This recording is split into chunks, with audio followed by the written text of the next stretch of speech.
ആലപ്പുഴ ലോക്സഭാ മണ്ഡലം UDF-നും LDF-നും ഒരുപോലെ സ്വാധീനമുള്ള ലോക്സഭാ മണ്ഡലമാണ് ആലപ്പുഴ ലോക്സഭാ മണ്ഡലം.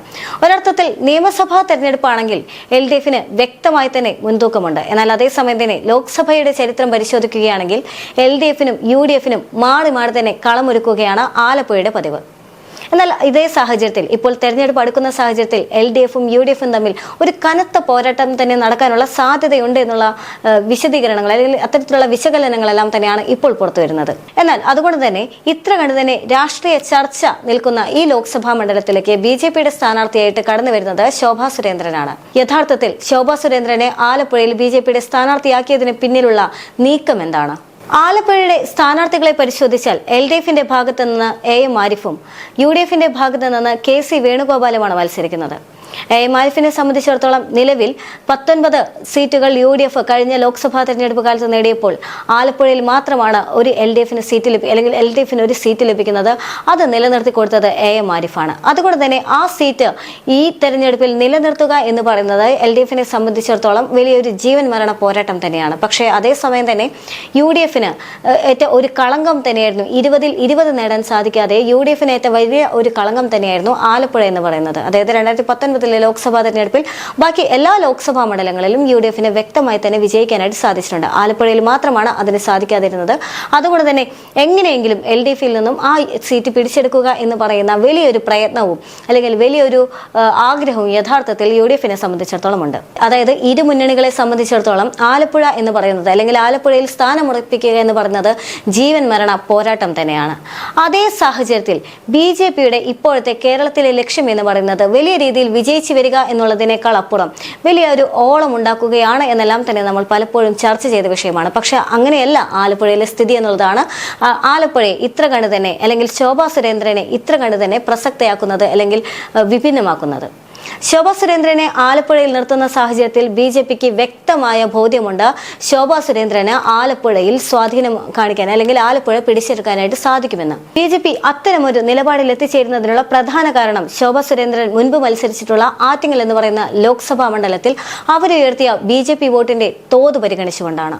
കഴിഞ്ഞില്ല 2021 നിയമസഭാ തെരഞ്ഞെടുപ്പിൽ കഴക്കൂട്ടം മണ്ഡലത്തിലും ശോഭാ സുരേന്ദ്രന് കൃത്യമായ രീതിയിൽ വോട്ട് നില ഉയർത്താനായിട്ട് സാധിച്ചു എന്നുള്ളതും ശ്രദ്ധേയം തന്നെയാണ്. ആദ്യം ആറ്റിങ്ങൽ പരിശോധിക്കാം. ആറ്റിങ്ങൽ ലോക്സഭാ മണ്ഡലം പരിശോധിക്കുമ്പോൾ 2009 പൊതു തെരഞ്ഞെടുപ്പ് ഫലം പരിശോധിക്കുമ്പോൾ അവിടെ വിജയിച്ചത് അത് CPM തന്നെയാണ്. പക്ഷേ അതേസമയം തന്നെ BJP-ക്ക് സ്വന്തമായിട്ടുണ്ടായിരുന്നത് 47,620 വോട്ടുകളാണ്. എന്നാൽ അതേസമയം തന്നെ 2014 പൊതു തെരഞ്ഞെടുപ്പ് പരിശോധിക്കുകയാണെങ്കിൽ അവിടെ BJP സ്വന്തമാക്കിയിട്ടുള്ള വോട്ടുകൾ എന്ന് പറയുന്നത് 90,528 വോട്ടുകളാണ്. പക്ഷേ 2019 തെരഞ്ഞെടുപ്പ് പരിശോധിക്കുന്ന സാഹചര്യത്തിൽ വലിയൊരു റാപ്പിഡ് ഗ്രോത്ത് തന്നെയാണ് യഥാർത്ഥത്തിൽ BJP-ക്ക് ആറ്റിങ്ങലിൽ ഉണ്ടാക്കാൻ സാധിച്ചിട്ടുള്ളത്. ശോഭാ സുരേന്ദ്രൻ തന്നെയായിരുന്നു BJP-യുടെ സ്ഥാനാർത്ഥി എന്ന് പറയുന്നത്. 2,48,081 വോട്ടുകളാണ് BJP-ക്ക് ആറ്റിങ്ങലിൽ 2019 ശോഭാ സുരേന്ദ്രൻ നേടിക്കൊടുത്തതെന്ന് കാണാൻ സാധിക്കും. അതായത് 40,000-ൽ നിന്നും 90,000-ൽ നിന്നെല്ലാം തന്നെ ഏറെ മുന്നോട്ട് പോയിരിക്കുകയാണ് 2019 തെരഞ്ഞെടുപ്പ് റിസൾട്ട് വരുന്ന സാഹചര്യത്തിൽ എന്നാണ്. അതിനുള്ള ഏറ്റവും പ്രധാനപ്പെട്ട കാരണം അവിടെ ശോഭാ സുരേന്ദ്രൻ നടത്തിയ പ്രയത്നം തന്നെയാണ് എന്നുള്ളതാണ് BJP-യുടെ വിലയിരുത്തൽ. അതുകൊണ്ട് തന്നെയാണ് ഇത്ര വലിയൊരു ഗ്രോത്ത് അല്ലെങ്കിൽ ഇത്ര വലിയൊരു വളർച്ച യഥാർത്ഥത്തിൽ വോട്ടിന്റെ കാര്യത്തിൽ ഉണ്ടായതെന്നാണ്. ഇതുപോലെ തന്നെ 2021 നിയമസഭാ തെരഞ്ഞെടുപ്പ് കഴക്കൂട്ടത്തെ തെരഞ്ഞെടുപ്പ് ഫലം പരിശോധിക്കുകയാണെങ്കിൽ LDF-ന്റെ ഭാഗത്തു നിന്ന് മത്സരിച്ചിട്ടുണ്ടായിരുന്നത് അല്ലെങ്കിൽ സ്ഥാനാർത്ഥിയായിരുന്നത് കടകംപള്ളി സുരേന്ദ്രനാണ്. അതുപോലെ തന്നെ UDF-ന്റെ ഭാഗത്തു നിന്നും SS ലാൽ ആയിരുന്നു. BJP-യുടെ ഭാഗത്തു നിന്നും ശോഭാ സുരേന്ദ്രനാണ് മത്സരിച്ചിട്ടുണ്ടായിരുന്നത്. അവിടെയും യഥാർത്ഥത്തിൽ BJP-യെ സംബന്ധിച്ചിടത്തോളം വലിയ ഒരു പ്രതീക്ഷയുണ്ടായിരുന്നു. പക്ഷേ വലിയൊരു BJP-യുടെ ഒരു ഓളം തന്നെ ഉണ്ടാക്കാനായിട്ട് യഥാർത്ഥത്തിൽ ആ മണ്ഡലത്തിന് സാധിച്ചു എന്നുള്ളതാണ് ഏറ്റവും ശ്രദ്ധേയമായ കാര്യം. അതുകൊണ്ട് തന്നെ 2024 ഈ ലോക്സഭാ തെരഞ്ഞെടുപ്പിലും യഥാർത്ഥത്തിൽ ശോഭാ സുരേന്ദ്രനെ സംബന്ധിച്ചിടത്തോളം ആറ്റിങ്ങലിൽ മത്സരിക്കണം എന്നുള്ള ഒരു ആഗ്രഹമുണ്ടായിരുന്നു. പക്ഷേ BJP-ക്ക് ഉള്ളിലെ പടലപ്പിണക്കങ്ങൾ മൂലം അവർക്ക് ആ ഒരു അവസരം നഷ്ടപ്പെടുകയായിരുന്നു. അവിടെ V മുരളീധരൻ തന്നെ സ്ഥാനമുറപ്പിക്കുകയും ചെയ്തു. ആറ്റിങ്ങലിനെ സംബന്ധിച്ചിടത്തോളം എന്ത് തന്നെയാണെങ്കിലും ശോഭാ സുരേന്ദ്രൻ വലിയൊരു സ്വാധീനം ഉണ്ടാക്കിയെടുത്തിട്ടുണ്ട്. ഇക്കുറിയും BJP-ക്ക് ഏറെ പ്രതീക്ഷയുള്ള ഒരു മണ്ഡലം തന്നെയാണ് ആറ്റിങ്ങൽ ലോക്സഭാ മണ്ഡലം എന്ന് പറയുന്നത്. എന്നാൽ അതേസമയം തന്നെ ആലപ്പുഴയിൽ കൂടി വലിയൊരു ഓളം ഓളം ഉണ്ടാക്കാനുള്ള ശ്രമം തന്നെ തുടരുകയാണ് ശോഭാ സുരേന്ദ്രനെ സംബന്ധിച്ചിടത്തോളം. BJPക്ക് നിർത്താവുന്നതിൽ ഏറ്റവും കടുത്തയായ സ്ഥാനാർത്ഥി തന്നെയായിരിക്കും ശോഭാ സുരേന്ദ്രൻ എന്ന കാര്യത്തിലും തർക്കമില്ല.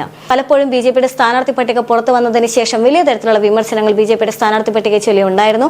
പലർക്കും പാർട്ടിക്കുള്ളിൽ തന്നെ പലതരത്തിലുള്ള അസ്വാരസ്യങ്ങളുണ്ടായിരുന്നു. എന്നാൽ BJP ഓരോ മണ്ഡലങ്ങളിലും ഓരോ സ്ഥാനാർത്ഥിയെ നിർത്തിയിട്ടുള്ളത് കൃത്യമായി തന്നെ പഠിച്ചുകൊണ്ടാണ്, അല്ലെങ്കിൽ കൃത്യമായി തന്നെ നിരീക്ഷണ ബോധത്തോടു കൂടി തന്നെയാണ്.